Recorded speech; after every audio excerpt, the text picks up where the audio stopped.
在伊朗呢有了10年的经商经验，成功的获得了888A 的签证。今天呢，我们来听一听他给我们讲述他们的888的这个经商经验。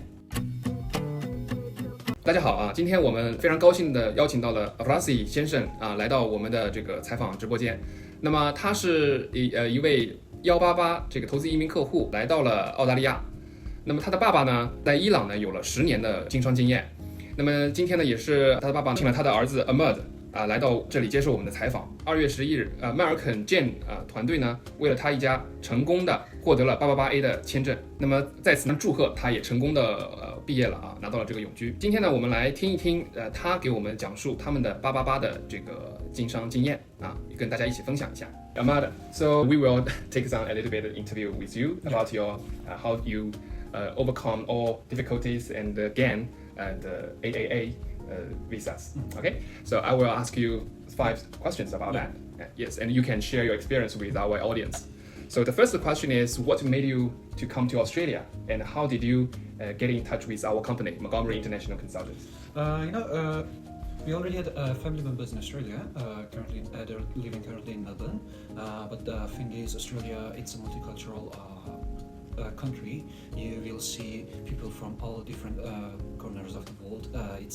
It's a wonderful place. If you bring your expertise in overseas here to Australia, and you can try to match it with Australian culture, it's going to be successful. It's hard to start it, but at the end, the result will amaze you.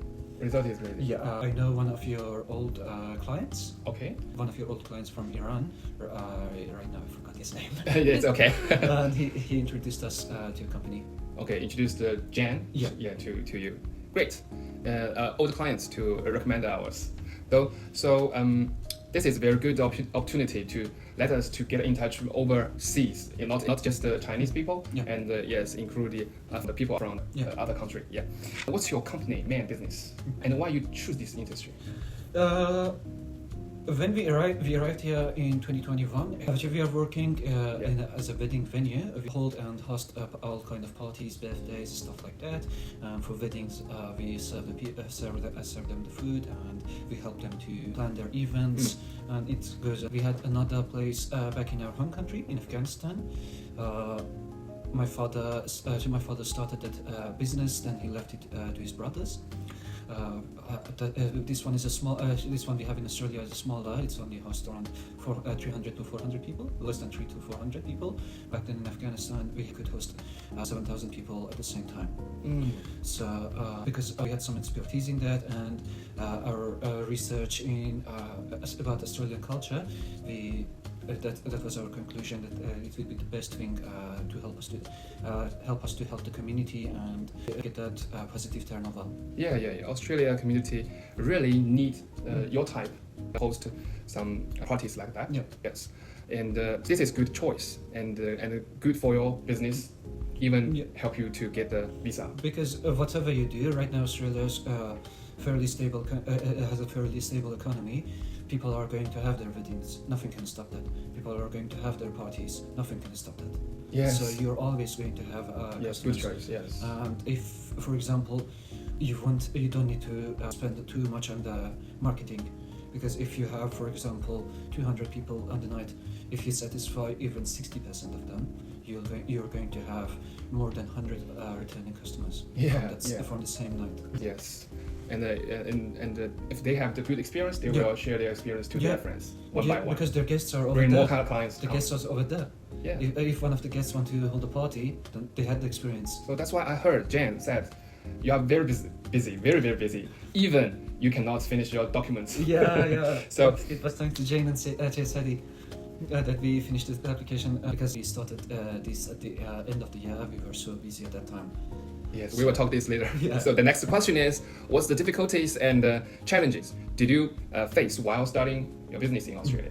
Most of the challenges were about the COVID. So we came here in 2021, and at that time it was during Melbourne was in quarantine. But we had an exemption, so we came here during the quarantine because of some rule. When I came here, it was 10 kilometer. If you couldn't move 10 kilometer away from your home. Yeah. That was stated in your driving Yeah. license. because of those rules, we couldn't do any market research, any cultural research, or anything. That's a chaos. It was a chaos, and the thing was, we needed to wait a year to find a good opportunity, find a good business.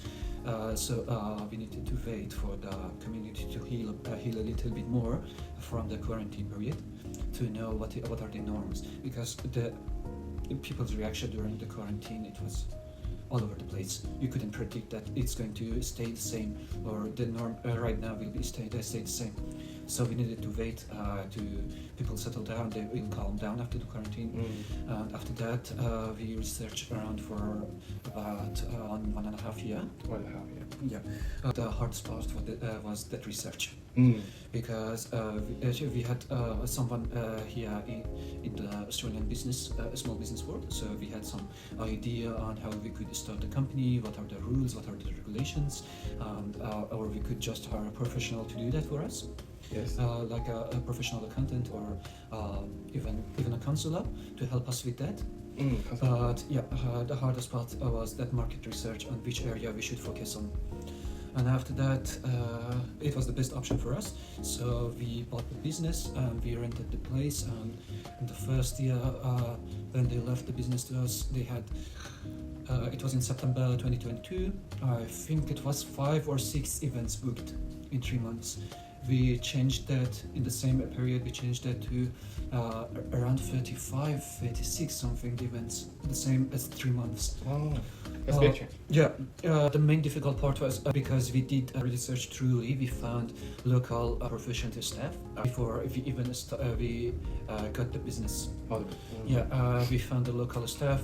We knew who were our target clients, and with the help of some local businesses that we met during our research period, we could efficiently do our first marketings, our first advertisement. I think I told earlier, if you're going to have 200 people there, around 10 or 20 people are close immediate family of the host. The rest are all his guests. And if they're satisfied with our services, with our food, with our work, they will come the next time. If we are going to satisfy them. So that made our job easier, but it's all thanks to that research period. It was thanks to that we did a true research, and that's the hardest part. Research is the hardest. Yeah, if you need to find exactly what you want to do, and who you are targeting, who is your target the culture, audience. the background. And that includes to find the culture of people here, the Melbourne culture. Good. Thank you for your experience on choosing business and the shared difficulties in business with us. Yes. And we come back to that question. How was your experience working with Jan's team? Jan and Sadie, service to, right? So, we can talk about this. As you may know, I was so busy, and because my parents' English is not good, so I was the main contact person. And that the problem was, I think, last year in at the start of 24. I don't remember the exact month. Jane asked me to have a meeting in person. She told me this is the right time. We need to move now. Yeah, you have to. We have to move. We have to start application now as soon as possible. And I was so busy, I missed some of our internal deadlines, but still with the help of Sadie, we managed to finish all of the documents. We did all of the requirement documents. It was all thanks to Sadie, and with the Jane's pushing. She pushed me a lot to do that,